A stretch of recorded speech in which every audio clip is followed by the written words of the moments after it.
Welcome to another video from Avenue X and looking at Chinese dramaland in the past week, and let's get right into it. It seems the platforms are so eager to check out dramas, so they have put out quite a few dramas, they have scheduled quite a few dramas, and there are more coming this month and next. On the 2nd of April, as predicted, Tencent released the 26th episode contemporary drama 值得爱, Such a Good Love, led by Wang Anyu and Wang Yuwen. And I've watched this drama up to the updates of yesterday. I would say I am pleasantly surprised. This is the most cinematic contemporary romantic drama I've seen produced by China ever. If you click open Such a Good Love, first episode, first 10 minutes, immediately get what I mean. And then these two young actors, they've never been in projects like this that literally would use them as actors in this way. So far I'm really happy. And this is a drama that focuses on the early 2000s when our characters start their story. And funny enough, they went to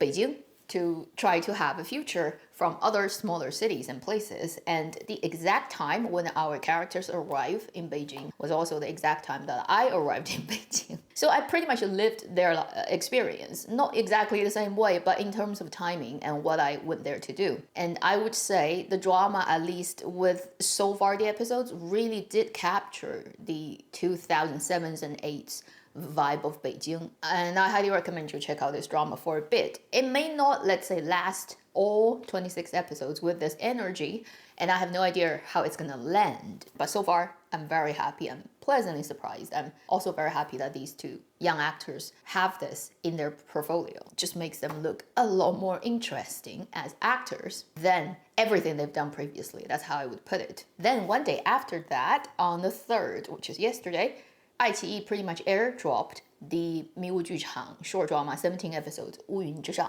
Breaking in the Shadows, led by Sun Li, Luo Jing, and Ding Guansen. And Sun Li hasn't been a policewoman for over 2 decades now. She's back as a policewoman. And as it is a short drama, it pretty much is a one-case drama, and it starts with our female lead character as a detective who has basically lost her partner, played by Luo Jing, who went missing for, in the drama setting, slightly less than 2 months, and everybody kind of has given up looking for him and thinking he probably is dead because he was following a drug dealing case clues, and it's tough business. But she didn't believe that. She thought the guy is still alive, so she's still looking for him while doing her other jobs, and then she gets a case that's actually related to the partner going missing. So that's how we started the story. And then Ding Guansen plays a newbie. She has to basically take care of this newbie, breaking her current case at the same time trying to look for Luo Jing's character. So that's our story. So far, I'm like pretty lukewarm towards it. I don't think it's impressive in any way. As a detective drama and such a short drama, if it hasn't gotten really sexy and cliffhanging in the first 2 episodes, it kind of is problematic. So right now I'm at the place where if the drama didn't succeed, I wouldn't be too surprised because so far I am yet to be impressed by it. Then we have 2 dramas that are scheduled for going live on the 8th. First, on Youku, an April prospective drama that did happen. Li Chenfei and Zhuang Dafei led 28 episodes contemporary romantic drama on Youku,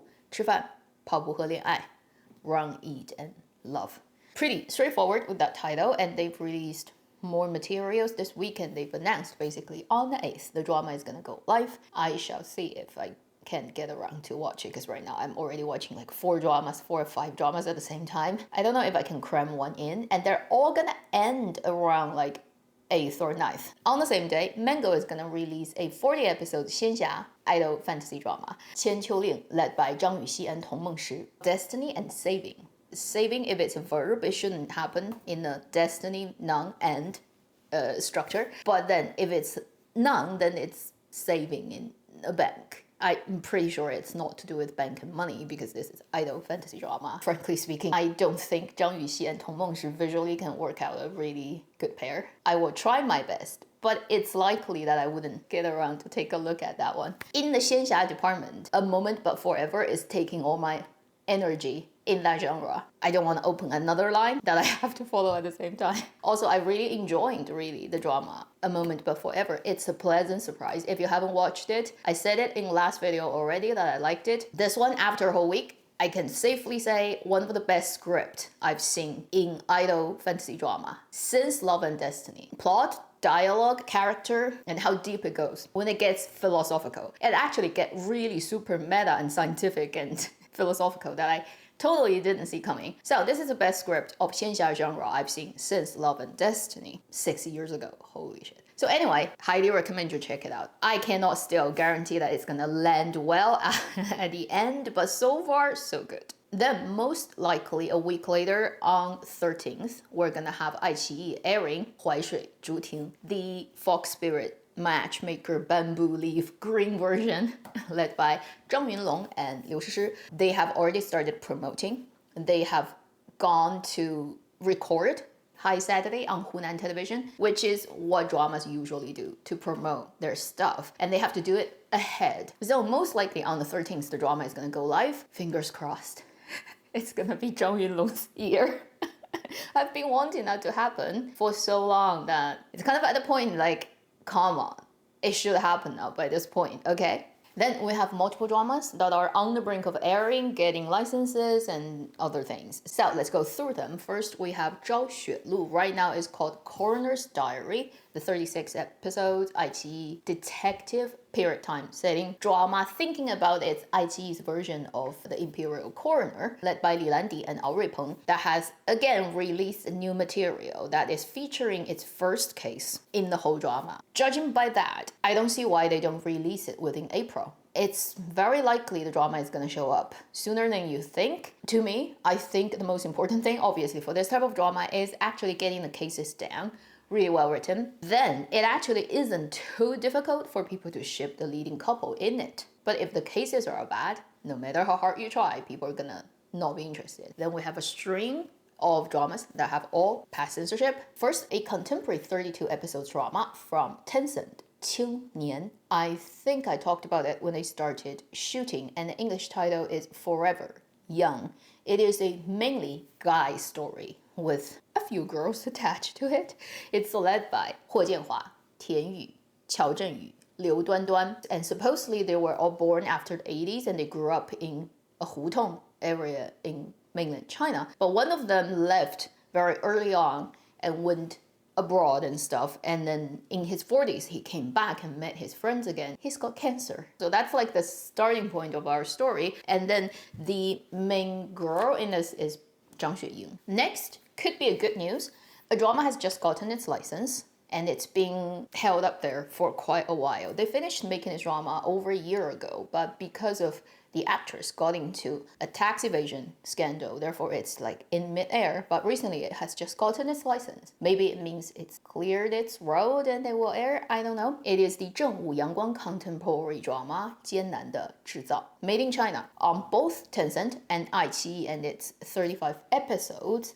It is led by Zhang Xingcheng, Song Zu'er. It was quite high profile when they started doing this project, but Song Zu'er had the problem for a while, right? Over a year of the tax thing, and it still hasn't completely sort of cleared, and it's slightly mysterious. I've seen a lot of rumors online about what happened. It seems really complicated things happen in the background. But if she can come out and it's actually not her fault per se at the end, then at least all the dramas that's being held up, which includes, I think, the Liu Yuning and her led 折腰 period drama that a lot of people really want to see, including this one, including another one she did with Yuan Jialun, also a period drama. If those can get released eventually, that would be great. So I don't know if that can count as a signal to say that she's all good now. We shall wait and see. Last, we have a 36 episode contemporary drama that has just gotten its license. It's on Youku, and it's very likely airing next month. If so, Sun Li would have two dramas airing very close to each other back to back. That would be the drama currently named 蛮好的人生, literally means a pretty good life, and its official title is A Better Life. It's originally called 3829 or something. Basically, she is the 38-year-old woman, and Dong Zijian, the male lead, is playing a much younger guy who both working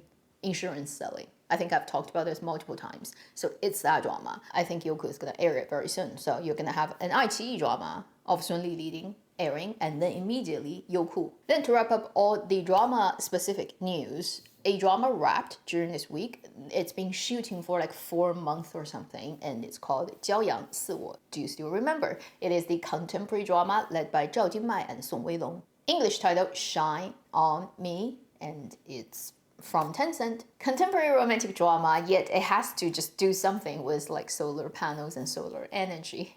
Because our main characters work in the industry. And I just read the synopsis. It reads like a fairy tale. It's classic. People love each other in universities. They were a couple and something happened. They broke up, and many years later they work and they ended up in the same business. Back in the university, the guy wanted to be a doctor, but somehow he eventually ended up in solar panel, all that type of businesses. Well, I guess like because he's a male lead, he can do anything, right? He probably can have like, I don't know, IQ 150, doing 5 different majors at the same time and succeeding everything because he's male lead and he's good looking. And then it's romantic drama, right? So they're gonna have to land it on romance. If the scriptwriter is not a good scriptwriter, the story can be a catastrophe. On the other hand, if it's a good story, it probably can be very interesting. Obviously, the only thing you should worry about then on is whether Song Weilong can effectively act opposite Zhao Jinmai. So that drama is a wrap. Probably fastest you can see it is, yes, end of this year. These are everything specific to Chinese drama I can think of. On Friday, I released a video that is talking about the Chongqing Leeds bus station because somebody did a huge live stream in Chongqing, and what a pity. And I am not in Chongqing when it happens. Now, the whole world knows. I mean, previously, pretty much everybody already, like who goes on internet frequently already knows. Now, just more people know about it. I foresee explosive tourism increase in my hometown city, and particularly those couple of places he went to, like the train station and Hongyadong. Like I said in my video, I highly recommend you don't come to Chongqing during public holiday. Look up China's public holiday before you travel. Try to avoid those time at all cost. Otherwise, you're just gonna see people mountain, people see black-haired heads popping like an ocean, and you'll never be able to get anywhere. And from the beginning of this year, 2025, there's already enough China-related, explosive, weird, fascinating, unexpected, surprising things happen. Looking back, for the 8 years I've had this channel, pretty much after COVID, every year the world has kind of gotten more and more crazier, and it's like exponentially getting crazier. Very soon, human beings probably will start to grow wings and having telepathy, and once AI and everything is integrated, we're gonna live in another dimension.